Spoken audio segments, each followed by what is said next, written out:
इसे ट्रंप का हमला कहा जा रहा है। ये धमाका ईरान के परमाणु अड्डे पर हुआ है।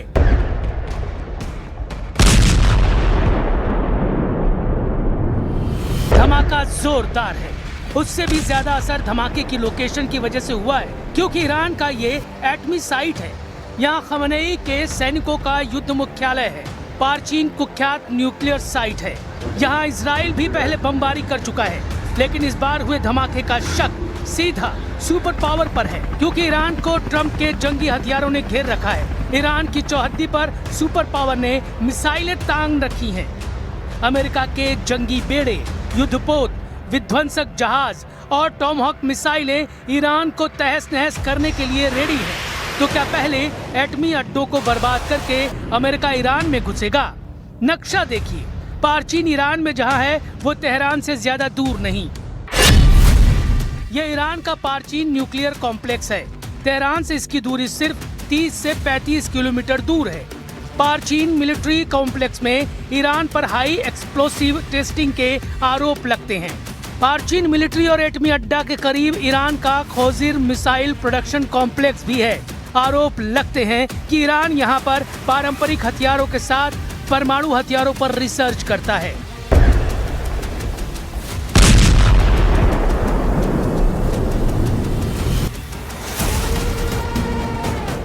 द संडे गार्डियन की रिपोर्ट के मुताबिक ईरान के राजनीतिक विश्लेषक बेहनम घोलीपुर ने पारचीन धमाके की पुष्टि कर दी है, यानी खबर पक्की है, विस्फोटक है।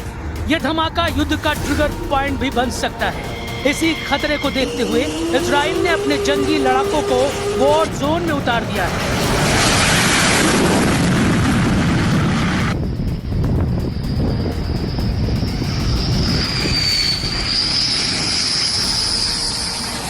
तस्वीरें इजराइल के जंगी जेटों के फुल एक्शन की रिलीज की गई हैं। इजराइल अपने फाइटर जेट उड़ाने लगा है। पीएम नेतन्याहू पहले ही धमकी दे चुके हैं कि ईरान पर अब की बार ऐसा हमला होगा जिससे उसकी कई पुश्तें भुला नहीं पाएंगी।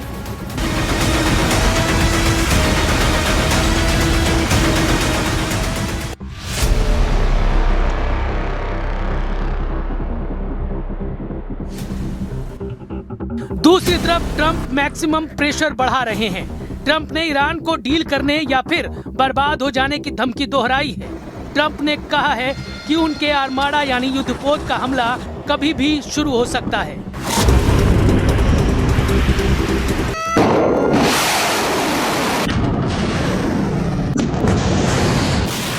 लेकिन वक्त रहते ईरान डील के लिए तैयार होता है तो बात अभी भी बन सकती है।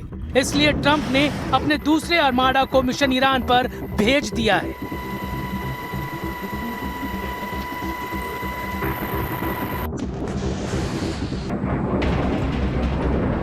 And by the way, there's another beautiful armada floating beautifully toward Iran right now. So we'll see. I hope they make a deal. I hope they make a deal. They should have made a deal the first time they'd have a country. Trump की deal Iran को कबूल नहीं है। Supreme leader Ali Khamenei America को सबसे बड़ा दुश्मन मानते हैं। खमेनेई के रहते ट्रंप की दाल ईरान में नहीं गल सकती। इसलिए ट्रंप और नेतन्याहू सुप्रीम लीडर के खिलाफ निकोलस मादुरो जैसा ऑपरेशन चलाने का सिग्नल दे रहे हैं। हालांकि एहतियात हर तरह की बरती जा रही है, क्योंकि ईरान डटकर मुकाबले के लिए तैयार है। इसलिए अमेरिका की सेना ने खाड़ी में युद्ध अभ्यास शुरू कर दिया है। अमेरिका की सेंट्रल कमांड ने वॉर रिहर्सल की जानकारी साझा की है। अमेरिकी अधिकारियों ने बताया कि बैटल ग्रुप के सभी लड़ाकों को युद्ध से पहले टेस्ट किया जा रहा है।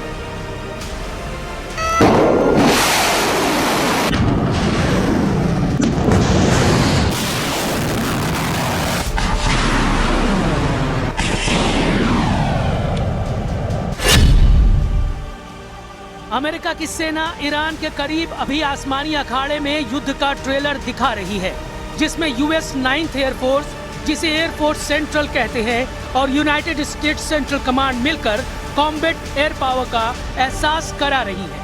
अमेरिका ने युद्ध अभ्यास को रेडीनेस एक्सरसाइज का नाम दिया है। ये तस्वीरें यूएस सेंट्रल कमांड ने रिलीज की है, जिसमें अमेरिका अपने सुपर पावर होने का सबूत दे रहा है।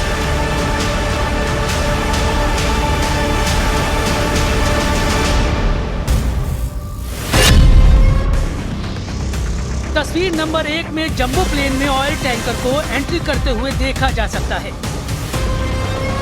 दूसरी तस्वीर में अमेरिकी सैनिक एक जंजीर से जंगी जहाज को बांधता दिख रहा है। तस्वीर नंबर 3 में आसमान में अमेरिका का कार्गो जहाज उड़ान भरता दिख रहा है। अमेरिका को ईरान में जीतना है तो उसे पूरा जोर लगाना होगा। ये बात ट्रंप को अच्छी तरह से पता है कि ईरान आखिरी सांस तक लड़ेगा, क्योंकि ट्रंप के किए सभी दावों को ईरान एक झटके में झूठा बता रहा है। ट्रंप ने दावा किया था कि ईरान अमेरिका के हथियारों से डरकर डील के लिए रेडी है, लेकिन अब सुनिए ईरान के विदेश मंत्री अब्बास अरागची की बातें। क्या ईरान डील के लिए तैयार है?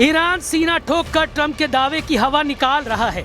ईरान ने ट्रंप से कोई रिक्वेस्ट नहीं की है, न करने का इरादा रखता है, क्योंकि ईरान के सुप्रीम लीडर ट्रंप का डील ऑफर ठुकरा चुके हैं, एक बार नहीं कई बार। ऐसे में अमेरिका के पास एक ही रास्ता है, डील के बीच में रोड़ा बन रहे सुप्रीम लीडर अली खामनेई को हटाना।